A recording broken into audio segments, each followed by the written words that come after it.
Hello good morning students, how are you all.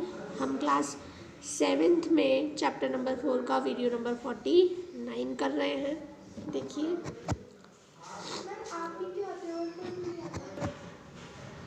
तो हम पढ़ रहे थे एक्सपेंशन के बारे में और आज हम पढ़ेंगे कि एक्सपेंशन की वजह से कुछ प्रॉब्लम्स भी आती हैं। वो प्रॉब्लम्स क्या हैं, देखिए।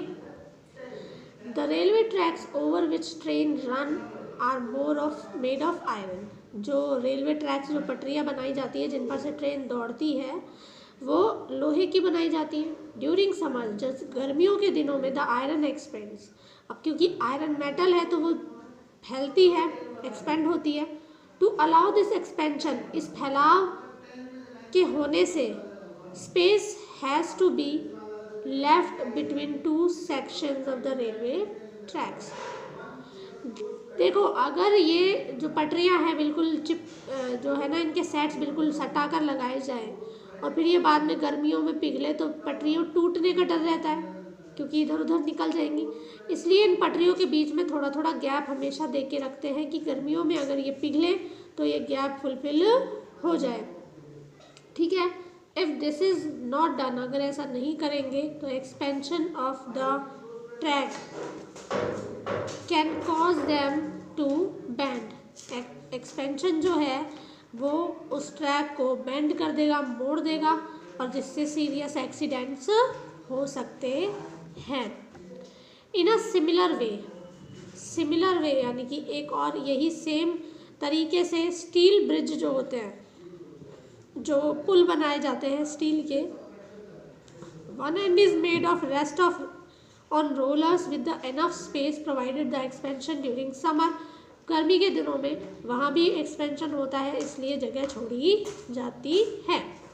इन समर्स, गर्मियों के दिनों में, electric cables between two poles expand and sag. जो बिजली के तार होते हैं, बिजली के केबल्स होते हैं, वो गर्मी में फैलकर लटक जाते हैं नीचे की तरफ, और विंटर में क्या होता है, वे सिकुड़ जाते हैं और बिल्कुल टाइट हो जाते हैं। इसलिए केबल जो है समर में बहुत लटक जाती है, तो इसलिए जो केबल है उसको इस तरीके से बांधना होता है, इस तरीके से खंभों पर लटकाना होता है कि वो लूज़ भी रहे, जिससे कि सर्दियों के दौरान खींचे नहीं, और वो इतनी लूज़ भी ना रहे कि गर्मियों में पूरी लटक जाए।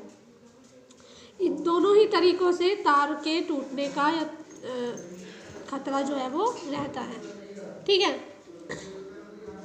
अब हम पढ़ते हैं ट्रांसफ़र ऑफ हीट। ये एक बहुत ही इम्पॉर्टेंट टॉपिक है। ट्रांसफ़र ऑफ हीट का मतलब है एक जगह से हीट को दूसरी जगह ट्रांसफ़र करना, और ये 3 तरीके से होता है। 3 मेथड है इसके, कंडक्शन, कन्वेक्शन और रेडिएशन। ठीक है, कंडक्शन, कन्वेक्शन और रेडिएशन। तो देखिए, सबसे पहले हम कंडक्शन पढ़ना स्टार्ट करते हैं, कंडक्शन मेथड पढ़ते हैं। देखिए, conduction occurs when two objects at different temperatures are in the contact with each other. Conduction method कब अप्लाई होता है, जब दो अलग अलग ऑब्जेक्ट, दो अलग अलग वस्तुएं जिनका तापमान दोनों का अलग अलग है, आपस में कॉन्टैक्ट में आते हैं। For example, when a cold metal, for example एक ठंडे मेटल की रॉड लीजिए और इसे गर्म जो है ज्वाला के अंदर डालिए। Heat flows from the flame, तो जो ये गर्मी है, हीट है, ये इस फ्लेम में से निकलेगी और धीरे धीरे मेटल रॉड की तरफ जाएगी, जिससे धीरे धीरे इस मेटल के रॉड का टेम्परेचर जो है वो बढ़ता जाएगा। क्लियर है बेटा? तो इसके आगे हम पढ़ेंगे नेक्स्ट वीडियो के अंदर कंडक्शन के बारे में। तब तक आप यहाँ तक कीजिए। एंड ये जो आपका एक्सपेंशन की वजह से होने वाली प्रॉब्लम्स है, दैट आर वेरी इंपॉर्टेंट, तो इन्हें आप कीजिएगा। Thank you.